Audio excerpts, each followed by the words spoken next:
All right, we got to talk.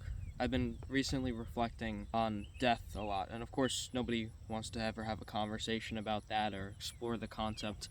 But I think it's a big problem that we always ignore it or pretend it doesn't exist while always knowing it does, because I think it grants us a lot of the gifts and keys to really unlocking our full potential for actually experiencing the fullest of our life force, you could say. I saw a video the other day of a woman who looked like she was in her 80s next to a hospital bed with her husband who was passing away, which they've been together for decades and decades. And of course, at this point, it's in a sense like she's letting him go, at least physically. I cried for about a minute, and then I stopped myself. Then I went in the shower, and I cried for another 20 minutes. And it also had me reflecting upon my own relationship with my partner and how none of us really have that much time, and everybody tells you to have fun when you're young, hook up with people. You could wait to find your person. Even if you find your person when you're 20 as opposed to maybe 26, 27, you really don't have that much time. Even if you did live till 80 or 90. Of course, none of us can ever predict certain events that'll happen in our lives that could potentially shorten our lifespan, let alone the things that we are actively doing in our lives to shorten our lifespan with the food that we're eating, parts of ourselves that we're neglecting, the emotions we don't allow ourselves to experience. It slowly withers away our soul, and we kind of lean ourselves closer to death earlier than we really have to. But I think that's really more of a death of the living soul rather than actual not being here in your physical body anymore, which can, arguably speaking, be even worse. Once we start to detach from certain things, it grants us more life. And so we're always looking to reach the next level and achieve a new goal and to have somebody be proud of us. It's not until that we start to let go of these experiences in part that we actually discover what it actually means to give, to be present, and to be fulfilled. One of those concepts is kind of like planting some sort of seed. I heard a quote, something along the lines of a man who plants a seed and never gets to see the tree grow to its full capacity has begun to understand the meaning of life. And I interpreted that in the sense of how we're always planting seeds in people when we say or do something that's kind or nice or respectful. We may not know it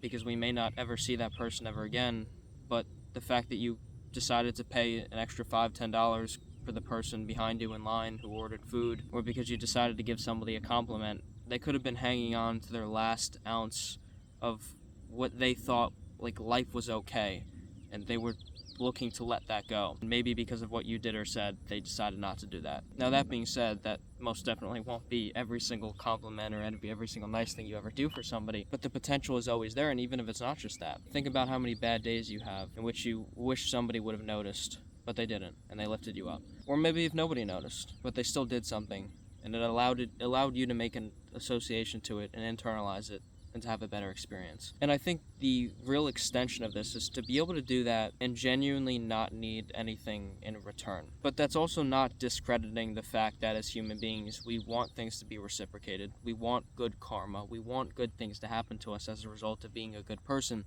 But when you become so attached to, I'm going to do something for somebody or do things that are nice to people, there's this unconscious programming that's you telling yourself that I'm doing this because of that, and now there's an expectation for it, and now you're not actually being nice or kind anymore, right? You're doing it selfishly. You're doing it for yourself. Although, of course, you won't admit that to yourself, because that's our ego running our programming. Like, it's all about me. I think when we start to be able to, when we're able to do things, and even the work that we do, if we're contributing to society, we're contributing to one niche thing in life that's helping a particular type of person or helping a lot of people or just a small amount, to be able to do that and not need to be recognized for it, right? It's like to be able to, let's say, die in 5 years from now, know that you had a positive impact on people, but not needing to go down in the history books as I as Brad or I as John or I as whoever. I needed that recognition. Then again, it's not discrediting the fact that we have human needs as individuals and in our close relationships in which we want people to see these parts of us. Grand purpose of our lives and really providing. I think when we're able to do that, for example, one of my guys that I actually coach who's in his 40s came to me and he's making a bunch of job transitions. And he talked to me about a friend he had that passed away in his late 90s actually. Maybe his wife died when he was in his 80s, so he lived a whole nother maybe over 10 years without his wife. And he was constantly a businessman and constantly doing things that were giving to other people. He worked up until he died. Whereas, of course, most people retire at age 60, 65, something along the lines of that. This guy that died in his 90s did everything in his power to constantly help other people, no matter what. And eventually, he missed his wife so much that he's like, this stuff doesn't really matter to me anymore. The level of persistence that he had and the level of gratitude for life, despite it being ripped away from him in a certain capacity from, of course, his partner that he spent so much time with. So admirable to hear about, of the fact that something, of course, so tragic is inevitable to happen to any one of us. And it also makes me think about, sounds a little bit messed up to say, but I want my partner to die before me. And the reason I say that is because I'd rather take on the pain of losing her rather than her having to deal with that after I'm gone. But this concept of death is just something I've been playing around with a little bit recently in my own life, because I think it's something we just constantly ignore, but of course it's coming for every single one of us at some point or another. And the magical part of it, although most of us think it's horrible, which in part you could argue is that we absolutely never know when that's going to be. You can do everything in your power to be as healthy as possible. Maybe something happens, we don't live as long as we would like to. But I think the most important piece of this is understanding that in the time that we did spend here, we did something that we found was of purpose. And I think one of the fundamental things in doing that is doing something that provides health, happiness, and contentment to yourself as well as to many other people in reality. I think the fact of the matter is a lot of us don't feel like we're doing that, but we deep down have a yearning for it. Whether it's maybe working a certain office job, or maybe you just do something in which you don't feel like is providing purpose to people, or purpose to yourself, or granting more life. Now, that being said, I worked at a restaurant for a few years and I didn't really enjoy doing so. And I could have changed the way I operated there, because I kind of went in with a drag all the time. Whereas I could have went in with the perspective of, even though this isn't my grand purpose and what I'm going to do forever, I'm providing a level of service to somebody or individuals or groups of people that will allow them to have a better evening. And that better evening can transcend into a better day for the next day. Maybe it affects the rest of their week, the way that I had an interaction with them, the types of things and conversations that we were having. And that's with any real profession that you have for yourself or anything that you're endeavoring in. Whatever it is, ultimately, I think in the long term, it needs to connect to our souls. And if you don't currently know what that is, that's completely fine, because I spent absolutely years of my life pondering about what it could be, not knowing what it was, and then luckily for me, it just stumbled into my lap. All of the self-development stuff that I did on my own time to take myself from diagnosed depression to completely overcoming it and creating a life for myself that was very beautiful. And then I started to help other men do the same. In doing those things for myself and in being passionate about certain knowledge and incorporating and experimenting with things in my life, I didn't expect that to be something that would turn into work for me, something that would turn into me making money. And it's an absolute blessing that it's turned into that. I think one of the beautiful things is that a lot of the times it starts out as a passion, it starts out as a hobby, it starts out as something that you just connect to, and then it transcends to something else, something greater than you. And that's what it is for me at this point. And just when I'm doing sessions in my coaching practice, or I'm in the group with, I run a community of guys where we just bounce ideas off of each other, explore new concepts, hold each other accountable, reach the best versions of ourselves. I really lean into the creative spirit that I have, and I think all of us do, to come up with these new ideas and to share these perspectives and to dive into the different mechanisms and tools of how we can help each other through each individual struggle that we're going through. There's really a component that exists within me that I think is within all of us that I don't really control. I don't really choose the creative thoughts that I have.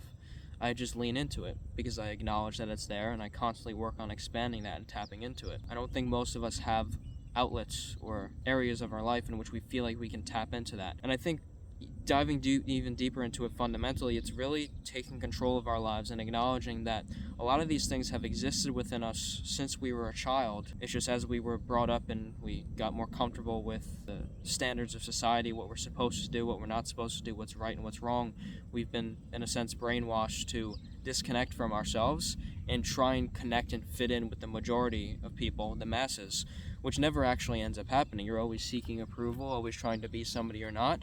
To what end? There is no end, and you never actually feel satisfied and content for it. But if you look a little bit inward of like, hey, what were the things that I wanted to do and be when I was a child? And what realistic things from that maybe seem like out of reach at this point, but in reality could actually happen if I take some time to build it for myself, maybe a few years, and soak that into my experience and actually create it. I think we need to start dreaming again. And I was actually, before I dropped out of university, I was talking to one of my psychology professors, but she was telling me a lot about just conversations with her students, because she ran a class called positive psychology, which instead of focusing on all the clinical diagnoses and the things that are wrong with people, it's kind of the psychology of positivity, the psychology of finding purpose, passion, and adding more life to your life, playing around with things and creating the ideal reality for yourself. And she would ask a lot of her students, what's your dream?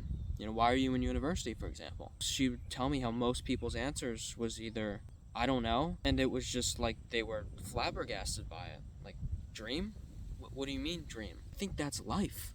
Like, what actual life is to be able to experience what you connect to. And if you don't connect to anything, you're just going to be ripped in a bunch of different directions by different people, different circumstances, and you're never going to feel like you have control, even though you do. And right now, it might feel like certain aspects of your life are out of control, as I think certain aspects of our life will always feel that way. But there's so many areas of that that we can actually grip and grasp onto and change. But because we see nobody else doing it in life, we think that we can't do it too.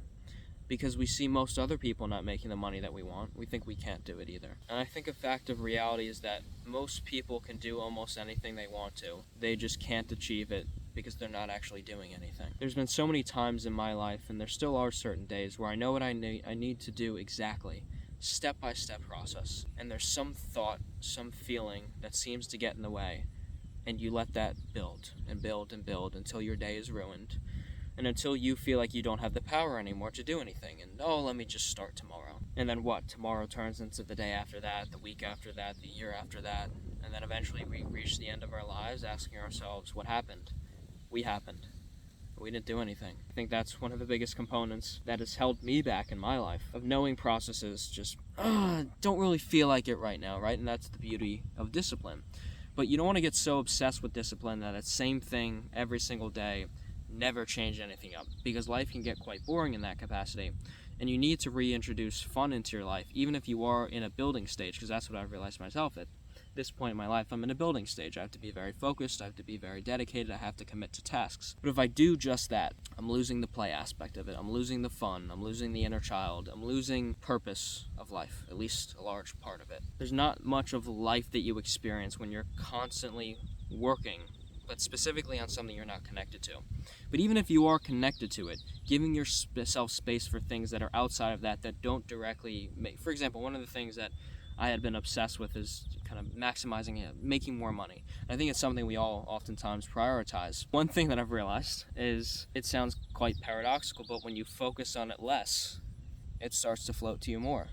When you put a little bit less effort in, but a little bit more conscious care, things start to float to you in overwhelming capacities that you didn't expect them to, and then you can really soak into the gratitude of all of it, and how sometimes there's times in life where you grip and there's times where you let go, and you have to know which time it is to do both. And I'm not saying like it's in a 6 month period when to grip and when to let go, but more of on a daily basis. When should I hold on tight to this concept, this idea, this feeling, and when should I let it go?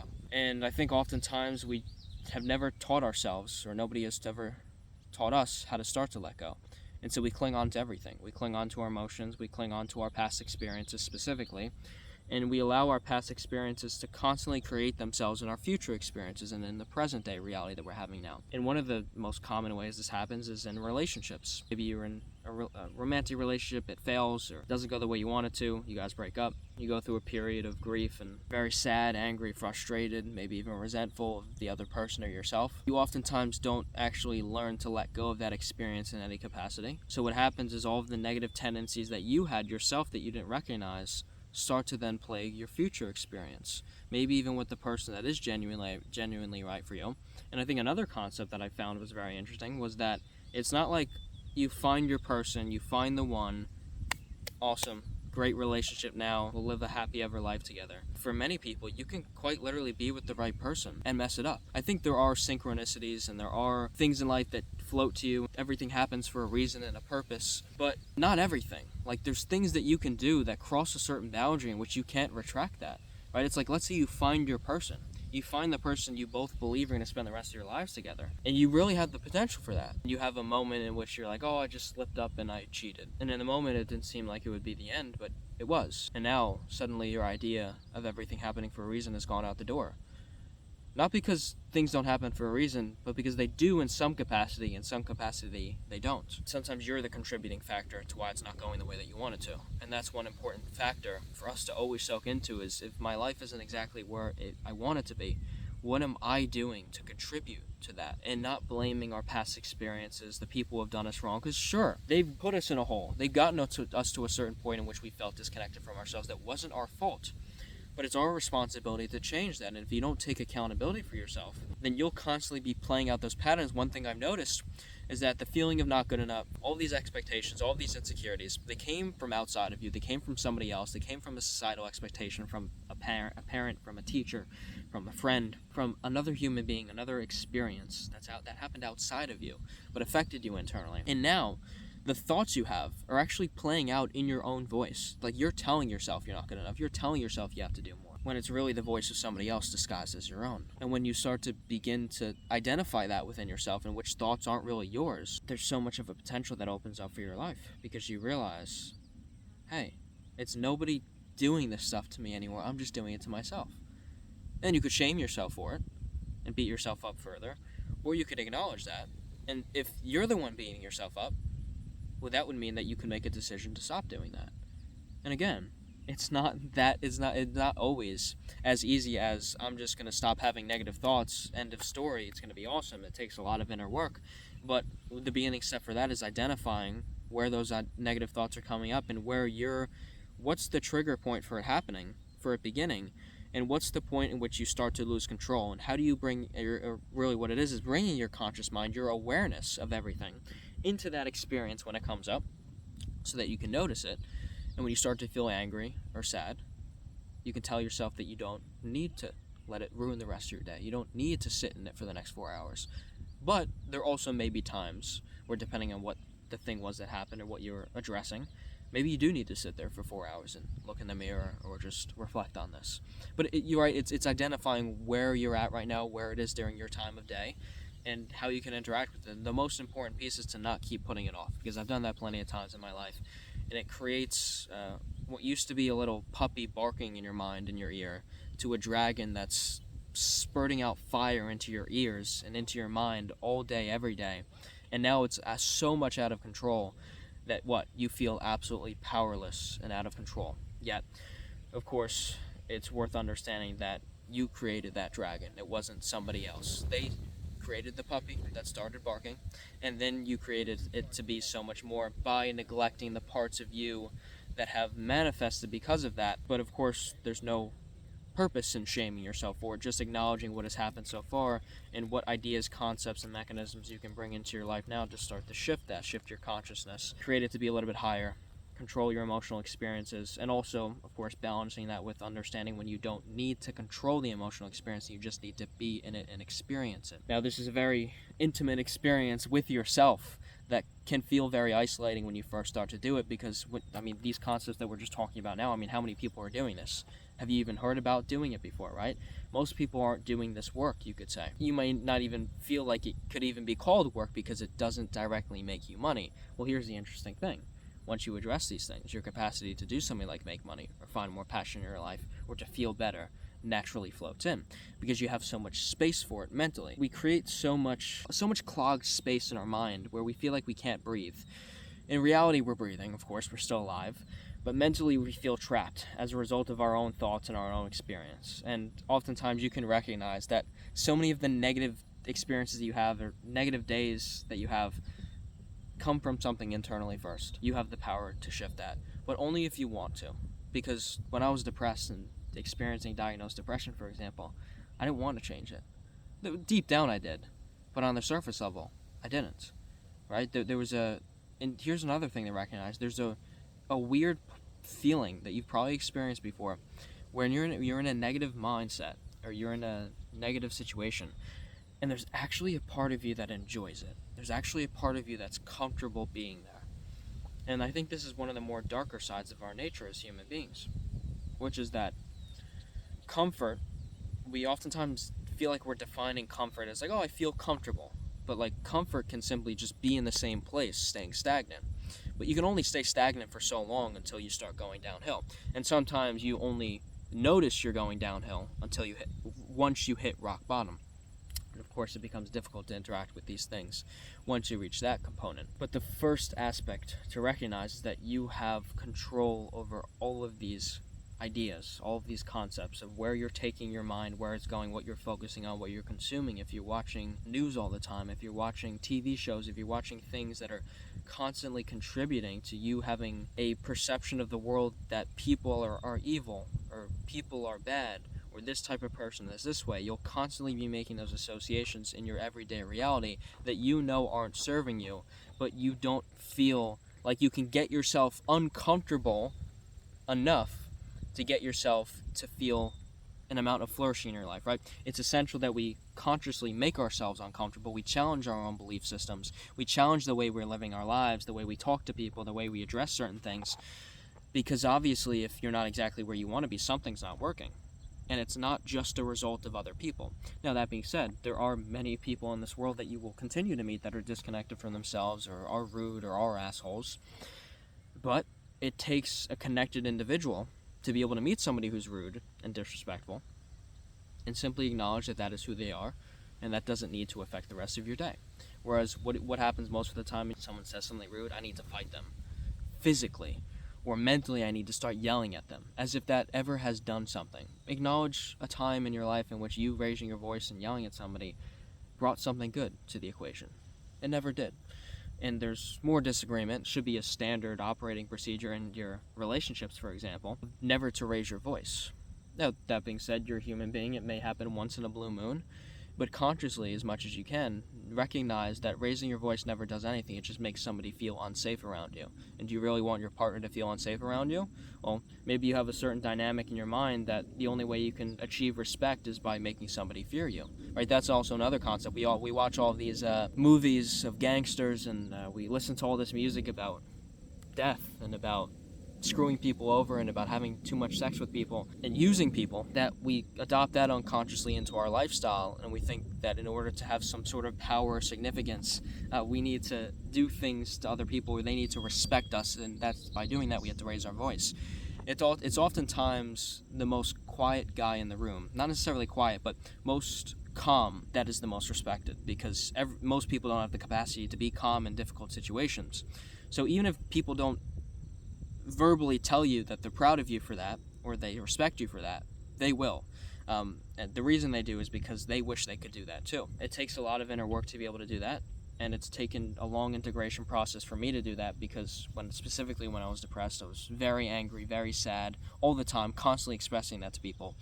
And it actually even got me to a point in which oftentimes when we start to have negative associations to certain parts of ourselves, we jump to the opposite. So for example, what happened for me was I started off very angry, very sad all the time, and constantly expressing that verbally to people and just internalizing it for myself and sitting in it.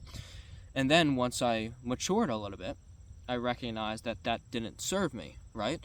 And so then I jumped to the opposite of, well, if I'm feeling anger, frustration, or sadness, now I just have an unconscious tendency to shut down, to pretend like the anger doesn't exist, to pretend like the sadness isn't there. And then what did I realize? That, of course, also doesn't serve me. So what does serve me?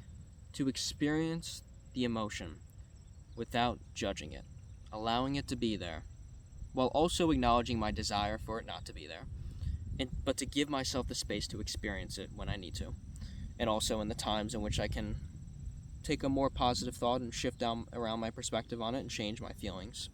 I can do that too. But also acknowledging that the self-growth experience is not that 100% of the time.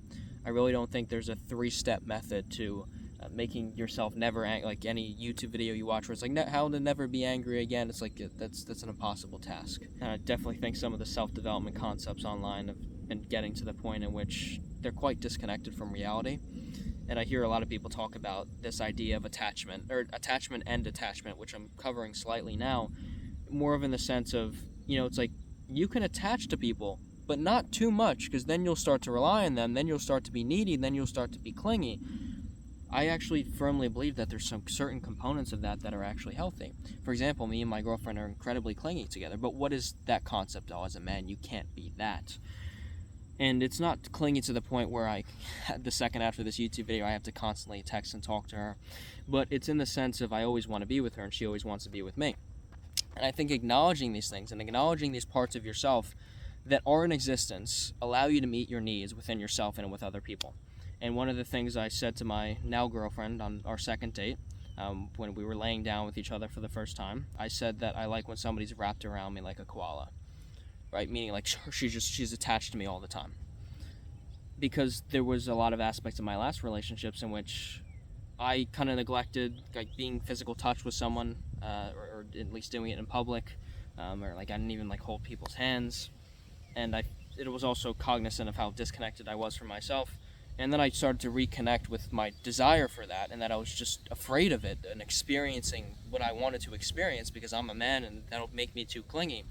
To then openly expressing it with my partner, her receiving it, reciprocating it, and allowing me to be and express myself in whichever way is present for me, and for her to genuinely accept me for it and not view me as less of a man for it, which I thought was going to happen, of course, for all of my past experiences.